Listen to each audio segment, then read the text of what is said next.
எங்கள் தினசரி அப்பம். தன் இருதயத்தில் சந்தேகப்படாமல் விசுவாசித்தால் அவன் சொன்னபடியே ஆகும் என்று மெய்யாகவே உங்களுக்கு சொல்லுகிறேன். மார்க்கு 11:23. பிரியமானவர்களே, உங்களுக்கு எதிராக மலைகளை போன்ற பிரச்சனைகளும் போராட்டங்களும் உங்களுக்கு முன்பாக சவால் விடுவது போன்று இருக்கிறதா? எவ்வளவு முயற்சித்தும் போராடியும் அவைகளை மேற்கொள்ள முடியவில்லையே என்று புலம்பிக் கொண்டு இருக்கிறீர்களா? இனி நீங்கள் புலம்ப வேண்டியதில்லை. பிரச்சனைகளை பார்த்து பயப்படாதிருங்கள், அவைகளை பார்த்து பேசுங்கள்.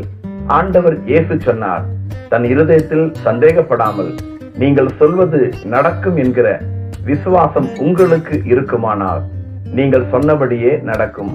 ஆம் பிரியமானவர்களே, பிரச்சனைகளை பார்த்து பேசுங்கள், விசுவாசத்தோடு கட்டளையிடுங்கள். உங்கள் கண்களுக்கு முன்பாக பிரச்சனைகள் விலகி போவதை காண்பீர்கள். ஆண்டவர் மேல் விசுவாசம் வையுங்கள், மேலானவைகளை காண்பீர்கள். ஆமென்.